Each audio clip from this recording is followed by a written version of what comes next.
So let's start with today derived column transformation. Derived column. See, derived column mainly it will do two things.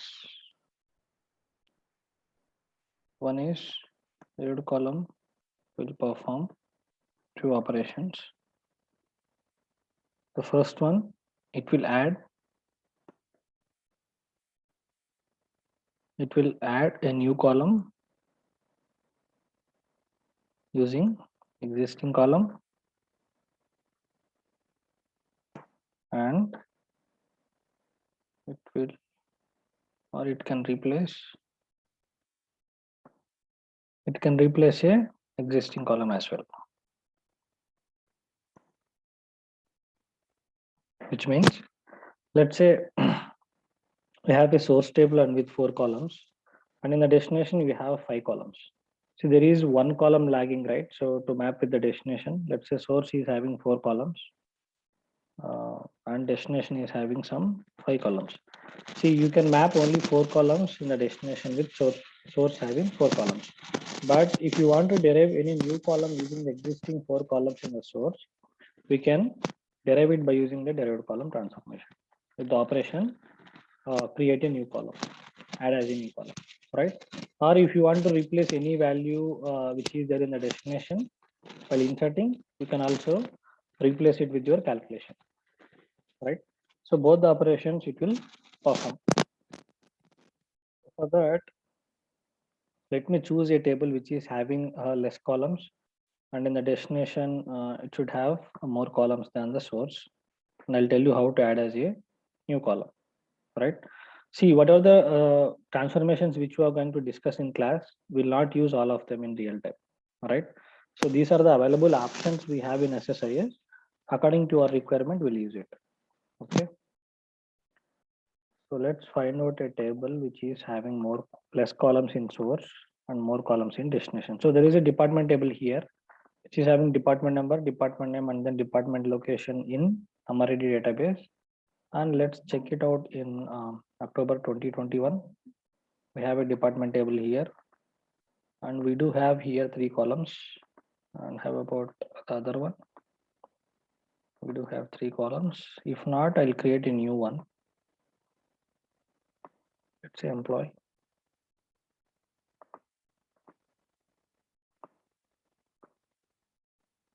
Here employee table is having 3 columns.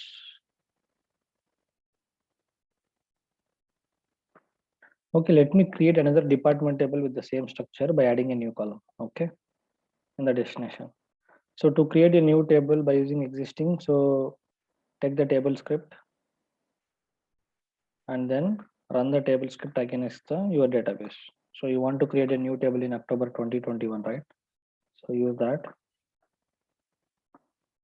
and underscore derived. I'll just use derived, and I'll add a new column here,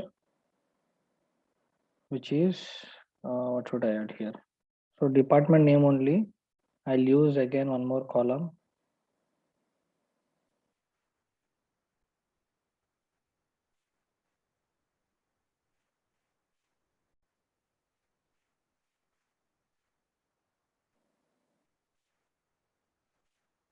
which is DEPT name.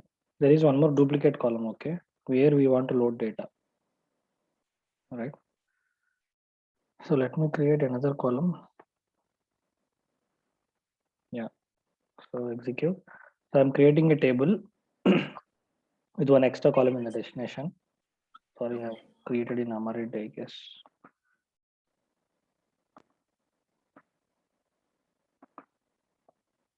See what happened, here I have selected October 2021, but here there is use database name and then go statement, which means if you use this statement, again, when you run this query, it will first point to Amaready database and then the query will execute on Amaready. That's what happened. So make sure when you are running the query, you have pointed the right database, right? I have created a new table in October 2021 database. Refresh. And you can see the derived table here. And when you see the number of records there, we cannot see any record since we have created the new table.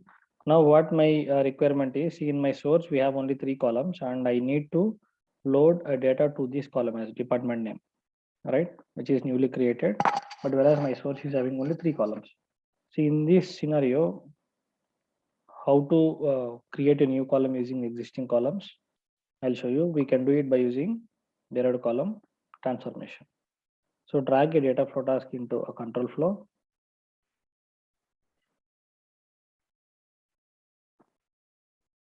And then use your source. And let's take OLEDB source and then destination is OLEDB. And the transformation is derived column.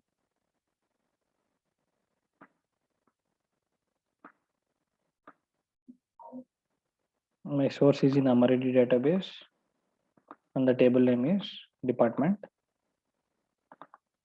And go to columns, check the data, click on OK, right? And in the derived column transformation, see what happens if you do not create any new column. If you go to a destination and select the database name and if you point your table, one column will be left over without any mappings for that. See here, there is a department name column in the destination, but we don't have a mapping corresponding column in the source to map it, right? See, if I select also, there is no available input column. So in this case,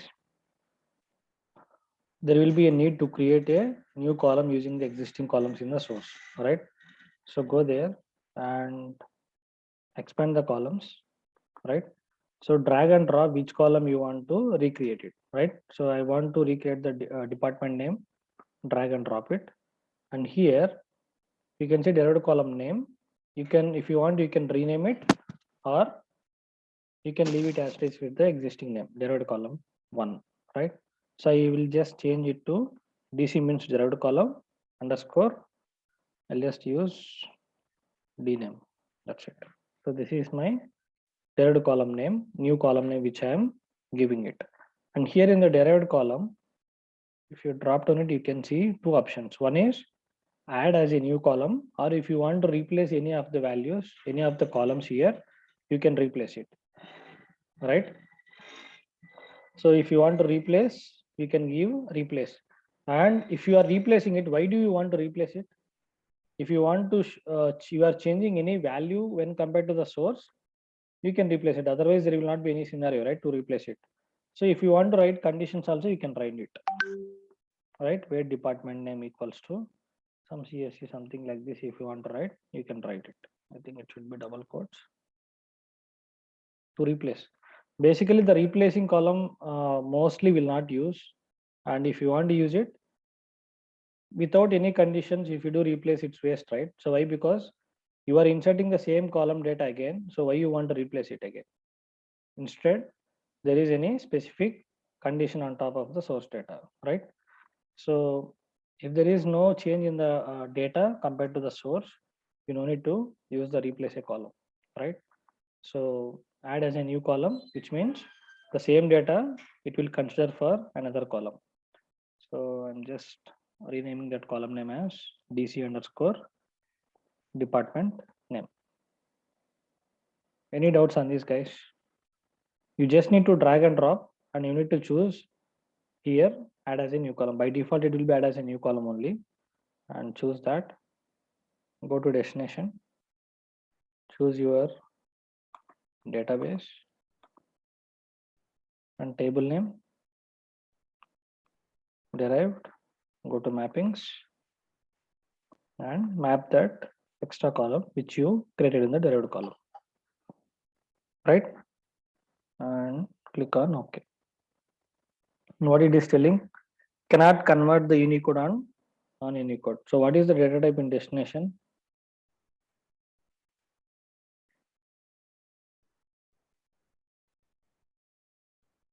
In source, it is worker of 14, and in the destination,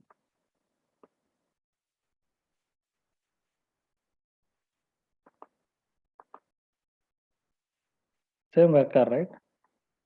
But when you look at here, when you drag and drop here, you can see a data type. By default, it took it as n worker, which is DTW-str. So if you want to change it, see by default it took it DTW-str. You need to change that to DT-str. So what we need to do, you have to take a data conversion here and you need to change it to worker, which is DT-str. So select that and then change it to DT-str and point that here in the destination. Copy of DC underscore department. Click on OK. Right. Now if I execute,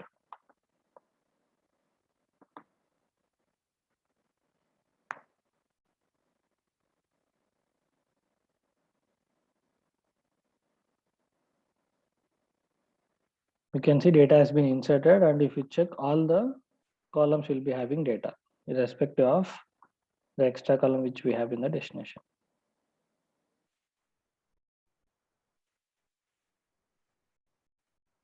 Right, guys? Any questions on the derived column? Mostly we will not use, right? So in interviews, most will not get a question on this, but since we have an option to do this, so I'm just telling you guys. If no questions, I'll move on. And see, all these few days we have been talking about the transformations in under the data flow, right? So we didn't concentrate much on the control flow level, right? So we'll just move on to control flow items. Okay. So right click and then disable. Yeah. So we are done with our transformations. There is one more which is row count. I'll tell you later about the row count. It is just the transformation where it will holds the value of row count, how many rows went between source and destination. Okay, I'll tell you that. And when you come to control flow, so what are the tasks I have mentioned? Guys, did anyone try to read out what I have mentioned here in the course content? Did anyone gone through what are these tasks will do? No, no one. Okay, so let's start with bulk insert task. Okay, so let me create a new package. How to create a new package, guys? So all these days we are using only one package, which is basic data load. If you want to create new package, go to solution and right click on the SSIS package. See, there is an option here, new SSIS package and add existing package. What is the meaning of add existing package? It means if there is any package already existing in your folder, if you want to add it, you can add it. All right. If let's say in real time, if any of your friend has developed one package in his local laptop, and if you want to see what he has been developed in your laptop, he will send the DTSX file to your email, and you can download the DTSX and save it in your local folder. And if you want to add that, you just need to click on add existing package, and it will be file system, right? You will be saving in the file system. So choose file system and then browse the package wherever it is there. Let's say if I want to add another package which is have been created for other batches, let's say July 2021, there is package, let's say for each loop, right? If I want to load this one, so choose that and then open, click on OK.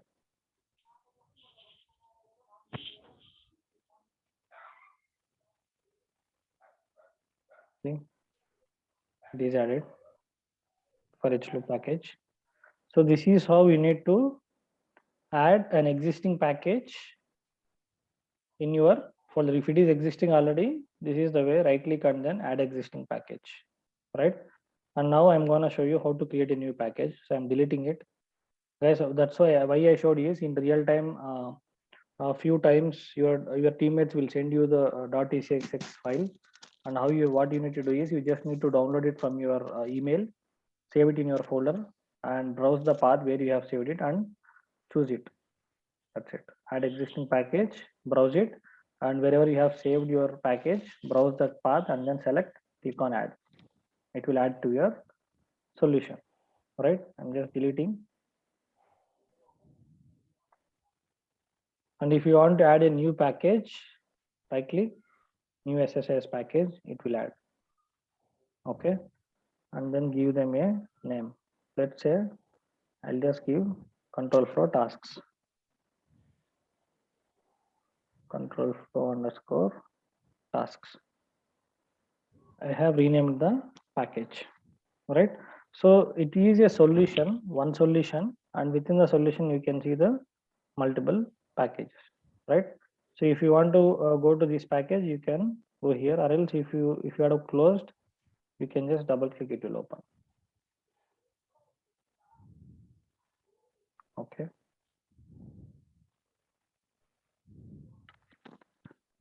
It is loading. Yeah, it will open up. Okay. So now let's discuss about the control flow tasks.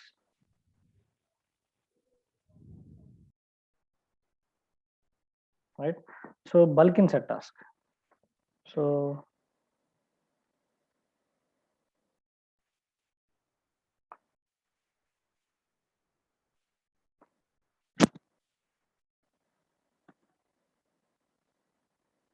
bulk insert task will work mainly when there are few constraints for bulk insert task.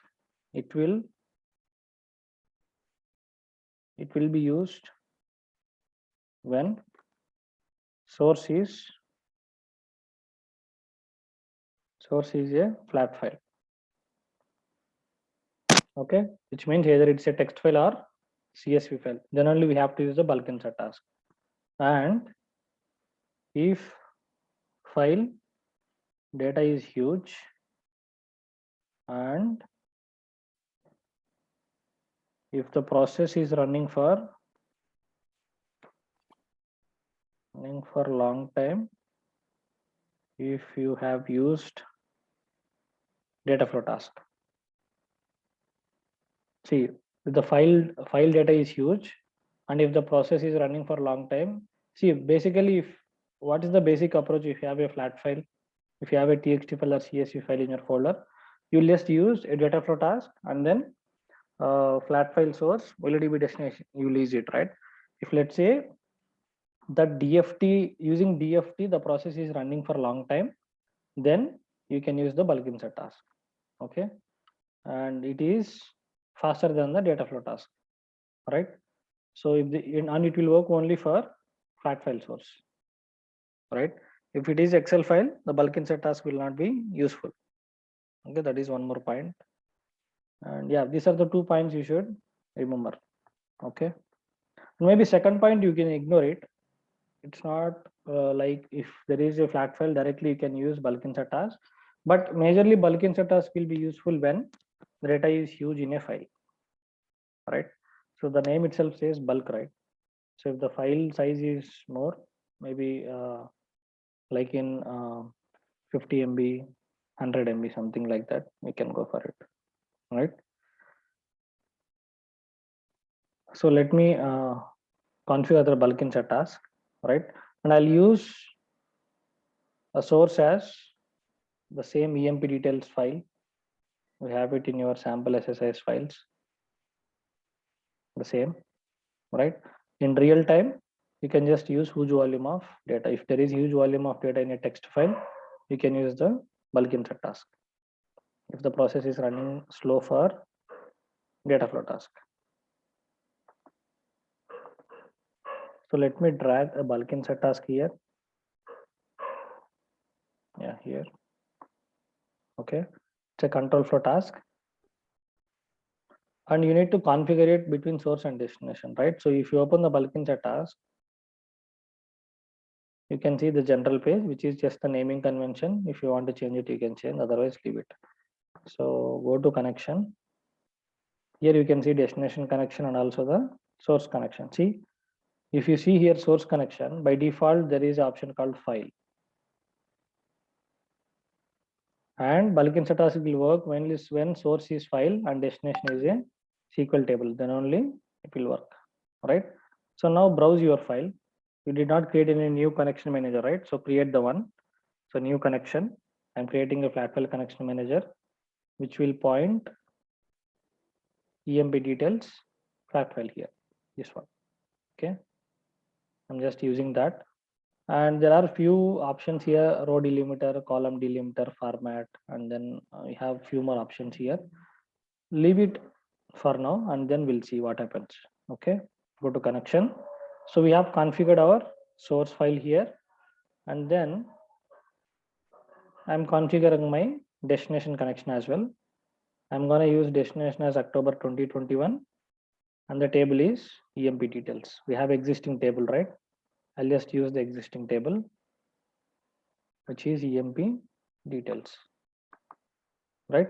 And we have to remember one more thing: when there is a source structure and then destination structure is same, then only you have to use it. See, there is no point option here to use the column mappings here. Is there any option here? Column mappings or data conversion? Nothing, right? So there is no options to map the columns. So when the source structure and destination structure is same, then only you can use the bulk insert task, right? One more point you need to consider. Click on OK. I just configured my bulk insert task. So let me check how many records are there in my destination table.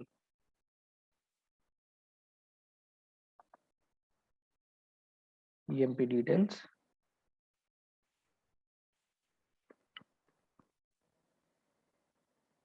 Select star form. I don't have any records in my destination as of now. So my source file is having some 11 records or 12, I guess. Let me run it. So right click and execute task.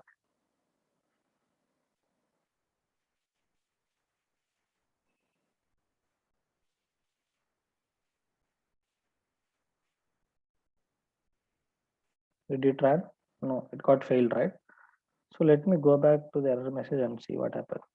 So copy the error message and try to paste it in your SQL window and read the error message.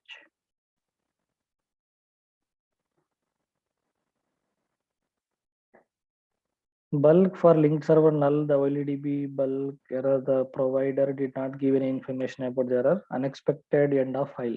So it is saying unexpected end of file encoded in the data, right? And also it is saying link server is null. Okay, so let's observe the file and then the options which we have provided. So I'm opening the source file. So this is my file, right? And let me go back to bulk insert task configuration. So open the task, go to connection and check the options. Here my column delimiter is comma. Am I using column delimiter comma? It's a tab, right? So let me change it to comma. So this is fine. That's what one change I have observed. So click on OK, save it, and let me execute it now. We'll see. Is there any other issue occurs or it will run fine or not? It failed again, right? So check the error message again. I think same error, right? So cannot fetch a row from OLEDB bulk null the server report, right? So check other properties. Open, go to connection. So here we have made one change, which is column delimiter, and go to options. Here, what is the property called first row? So there is a value called first row here, and you can see it as a 1. So what is the first row? It is saying my first row itself is 1. So what is the first row is having in the file? First row is having headers, right? So can we insert EID in 1 here, data type int? EID we cannot insert into a table, right? Since it is integer and we are trying to insert a varchar, it will not insert, right? So the first row is having column headers. If your text file is having first row as a column headers, try to give here first row to 2. Why? Because your first row of the data starts with second row in the file. Clear? If there are no headers in the file, then maybe the default option 1 is fine. If your file is having headers, flat file headers, then you have to give first row as a 2. Why? Because your actual row starts from the second row onwards in a file, right? So give that option and then click on OK, save it, execute.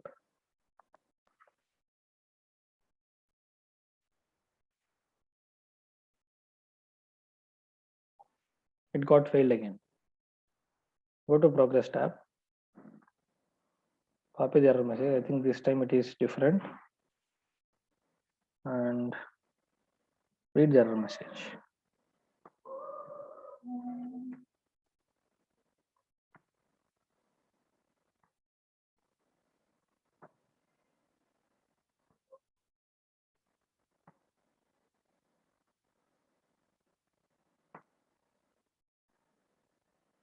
Right? So bulk insert data conversion error, type mismatch for row number 12 and column number 4.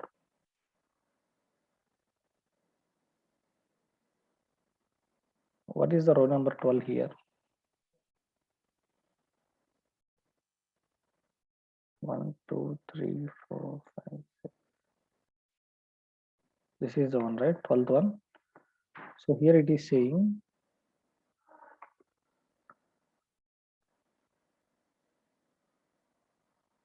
row number 10, column number 4. What is the column number 4? It is date of birth, right? 1, 2, 3, 4, date of birth. So everywhere date of birth column is giving issue, right? So row number 7, column number 4, column number 4, row number 6, row number 4, row number 3, column number 4, right? So we are having issue with date of birth column, right? So what is the issue with that? So let's check the table data type, MP details, go to columns, it is date time, right? And here we are inserting a value of date. This is correct, right? Why is it not taking, guys? Let's check it out. Maybe we are missing any other properties. Open, go to connection. This is fine. Go to options.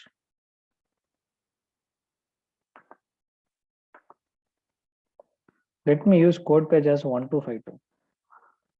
Okay. It was raw, right? So let me use code page as 1252 and then execute it.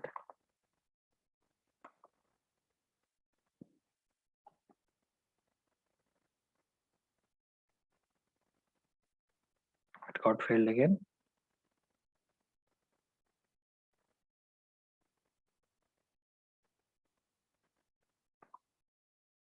I think it is same error again for row number 12, column number 4. Type mismatch, invalid character.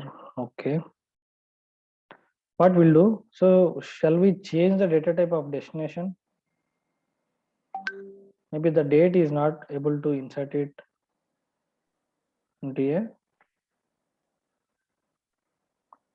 It is considering as worker field, and we are trying to insert as a date, right?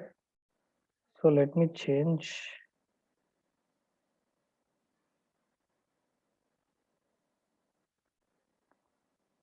data type to worker. Okay, let's check it out. Before that, let me see any changes here I need to do.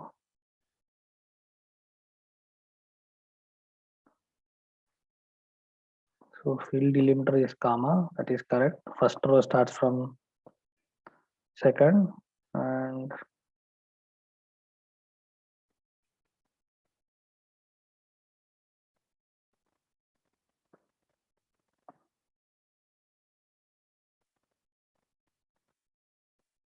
okay. So I don't think so we need to change any other properties. Let me alter my table structure, data type. Okay. So let me do alter.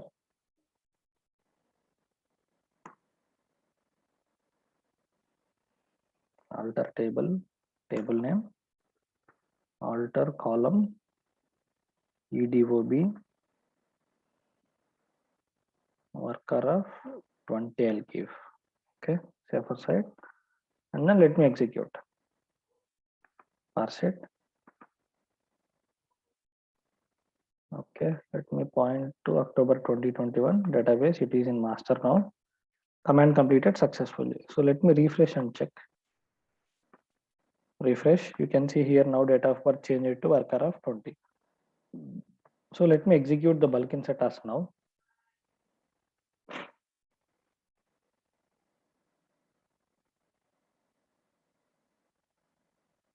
Did successfully execute? Executed, right? So let me go to table and check the data. Right? Data has been inserted. And compare the data with source.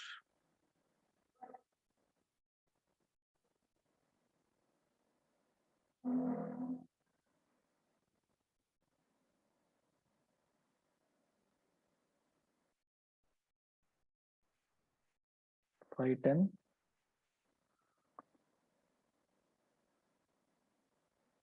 I think all the rows came, right?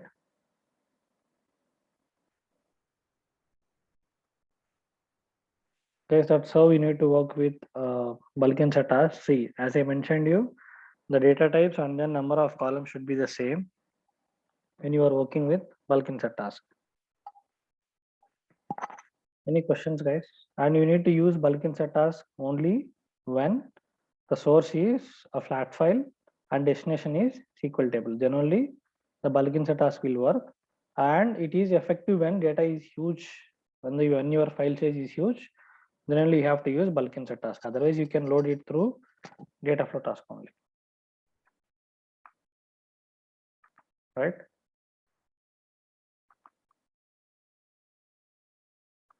I think that's it for today. I have a meeting at 7:15. Tomorrow I'll gonna talk about execute SQL task, and then we'll start with for each loop container. See, in the for each loop container, two tasks will get covered. For each loop container, data flow task, and then file system task also will get covered. So maybe tomorrow I'll try to take 1 hour session. If not tomorrow, day after tomorrow, I'll take it. So yeah, any questions, guys? And guys, maybe in next 3 classes or 4, maybe end of this week, we're gonna finish SSIS, and you have to prepare it well. So if you want to attend interviews, maybe after once you are prepared thoroughly SQL and SSIS, you can try to give interviews. Right? Most of the interviews will be on only SQL and SSIS. Out of 10, maybe 3 or 4 companies will ask for SSRS. Mostly it will be SQL and SSIS.